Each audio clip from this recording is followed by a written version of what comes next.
नमस्कार मैत्रिणींनो, आज आपण छानसे शंकरपाळे कसे बनवायचे आहेत ते बघणार आहोत। आता त्यासाठी आपल्याला एकदम व्यवस्थित प्रमाण घेऊन आपल्याला खुसखुशीत शंकरपाळे कसे बनवणार आहे ते या व्हिडिओमध्ये बघणार आहोत। व्हिडिओ आवडला तर व्हिडिओला लाईक करा, शेअर करा आणि आमच्या चॅनलला सबस्क्राईब करा। आता हे बघा, ज्यावेळेस आपण शंकरपाळे बनवतो त्यावेळेस प्रमाण हे एकदम व्यवस्थित घेतलं गेलं पाहिजे। आता त्यासाठी आपल्याला एका बाउलमध्ये 1.5 कप आपण पिठी साखर घेतलेली आहे। आता 1.5 कप पिठी साखर घेतल्यानंतर त्यामध्ये आपल्याला तूप जे आहे ते गरम करून घ्यायचं, कारण त्याचं परफेक्ट प्रमाण आपल्याला आलं पाहिजे। आपण जे तूप काढतो घरचं तूप पण तुम्ही गाईचं तूप वापरू शकता किंवा वनस्पती तूप पण वापरू शकता। आता 1.5 कप साखर घेतल्यानंतर आपण 1.5 कप तूप घेणार आहोत। हे बघा, 1.5 कप आपण तूप घेतलेलं आहे। आता यामध्ये आपण 1.5 कप दूध घालायचे।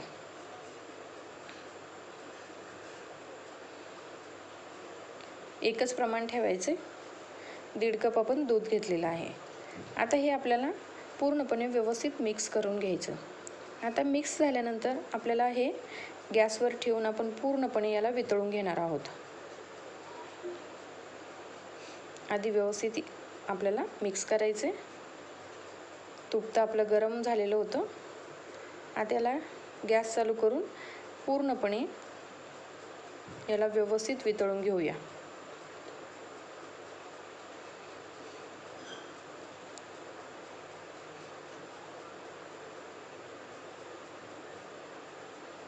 हे बघा, अशा पद्धतीने ते पूर्णपणे आपल्याला व्यवस्थित वितळून घ्यायचं आहे।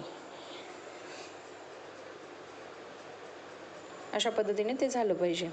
त्यानंतर आपल्याला एका ताटामध्ये मैदा काढून घ्यायचा। आता जेवढं आपण प्रमाण घेतलं तूप, पिठी साखर आणि दूध, त्यामध्ये जेवढा मैदा बसेल तेवढा मैदा आपल्याला त्यामध्ये मळून घ्यायचं। तेवढं मैदा आपल्याला घ्यायचं आहे आणि थोडं थोडं करून आपल्याला हे पीठ जे आहे ते शंकरपाळ्याचं पीठ आपल्याला मळून घ्यायचं। हे गरम असतं त्यामुळे पहिलं आपण चमच्याने थोडंसं मिक्स करून घेऊया। व्यवस्थित मिक्स करून घ्यायचे, कारण पूर्ण मैद्याला ते तूप, पिठी साखर आणि दूध लागलं पाहिजे। ह्या हिशोबाने आपल्याला ते पूर्ण मिक्स करून घ्यायचं। आता थोडं थंड झाल्यानंतर यामध्ये आपल्याला परत थोडंसं हे मिश्रण घालून परत आपल्याला हे पीठ जे आहे ते व्यवस्थित मळून घ्यायचं आहे।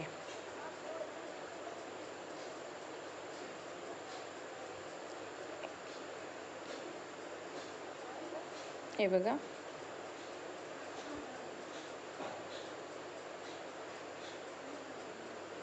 अशा पद्धतीने आपल्याला ते व्यवस्थित त्याचा आपल्याला गोळा तयार करून घ्यायचा।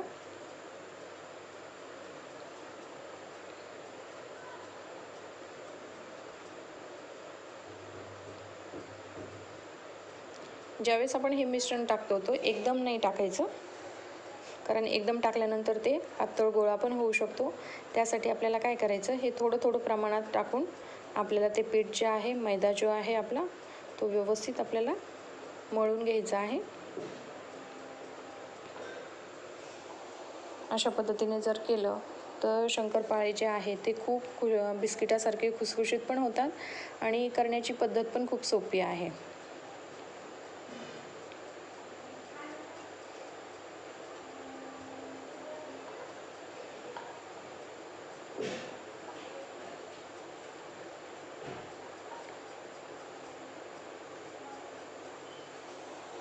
अशा पद्धतीने थोडंसं परत आपण हे मिश्रण घेऊन राहिलेल्या पिठाचा गोळा पण आपण तयार करून घेऊया।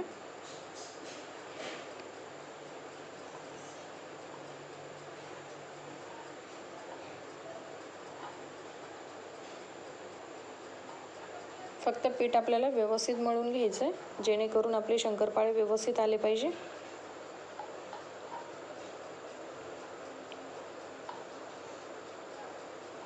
अशा पद्धतीने आपल्याला याचा मैदा जो आहे तो व्यवस्थित मळून घ्यायचा आहे।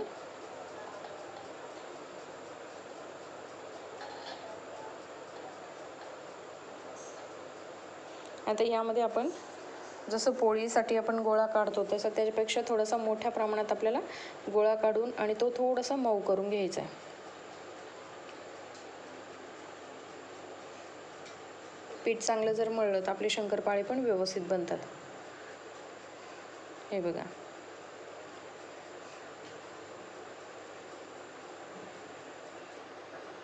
अशा पद्धतीने आपल्याला एक छानसा उंडा तयार करून घ्यायचा.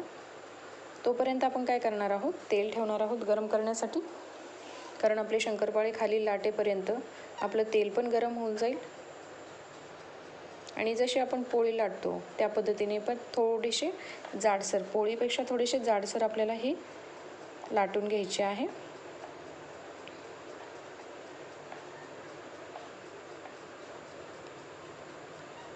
हे बघा, अशा पद्धतीने आपण लाटून घेतलेले आहे. आता आपल्याला जसे आवडतील त्या शेपमध्ये आपण याची शंकरपाळ्याची कट करून घेणार आहोत.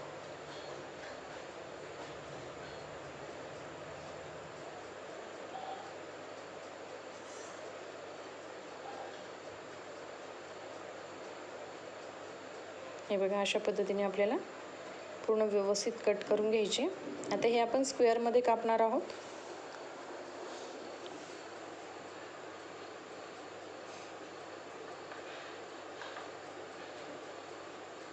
याच्या कडा पहिल्या थोड्याशा कट करून घ्यायच्या आणि नंतर त्या व्यवस्थित कट करत जायच्या.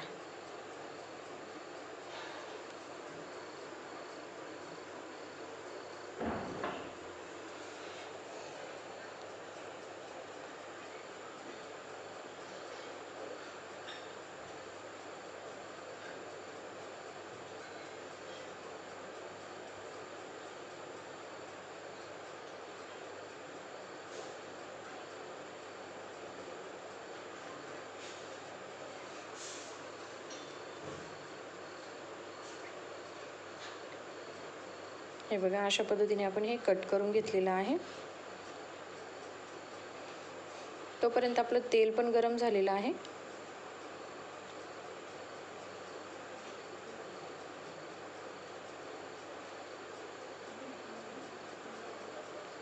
हे बघा, आपण तेल तापवायला ठेवलेलं होतं आणि थोडे थोडे करून आपल्याला हे शंकरपाळे जे आहे तेलाला पूर्णपणे व्यवस्थित गरम करून घ्यायचं. आणि एकाच फ्लेमवर, जसं मध्यम फ्लेमवरच आपल्याला हे शंकरपाळे सगळे तळून घ्यायचे. गॅस कमी पण नाही करायचा आणि जास्त पण नाही वाढवायचा. मध्यम आचवरच आपल्याला हे शंकरपाळे व्यवस्थित तळून घ्यायचे.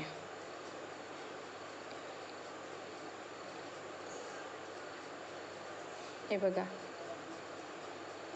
आता तुम्हाला याचा कलर थोडासा जसा आवडेल त्या पद्धतीने तुम्ही हे फ्राय करू शकता.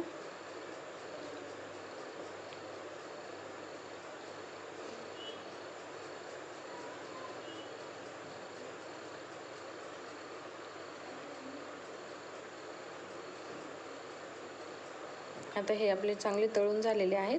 आता आपण एका ताटामध्ये काढून घेणार आहोत.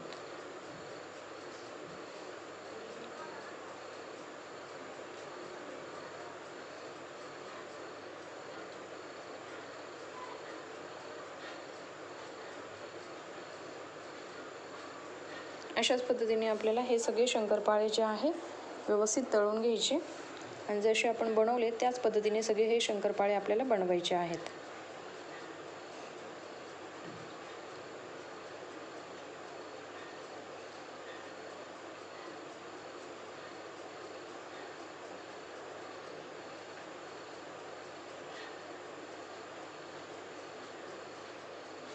मीडियम गॅसवरच आपल्याला हे शंकरपाळे व्यवस्थित तळून घ्यायचे.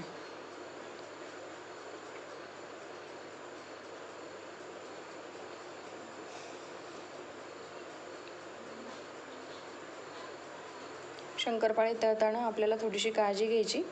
कंटिन्यू आपल्याला त्या झाऱ्याने हलवत राहायचे. कारण जर आपण शंकरपाळे तसेच तेलामध्ये टाकले तर एका साईडने ते पूर्णपणे जळू शकतात.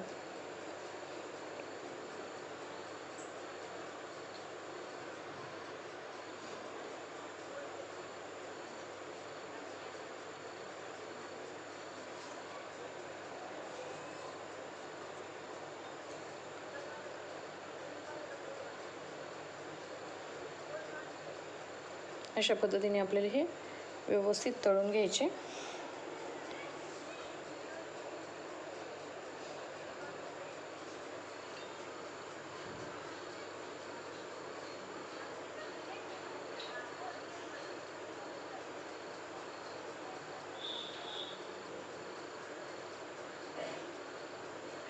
आता हे पण आपण ताटामध्ये काढून घेणार आहोत.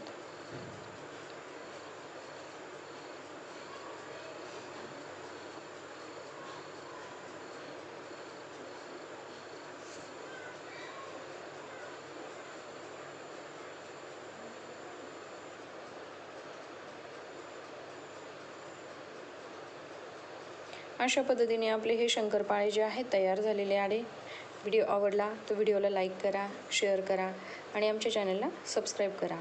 धन्यवाद.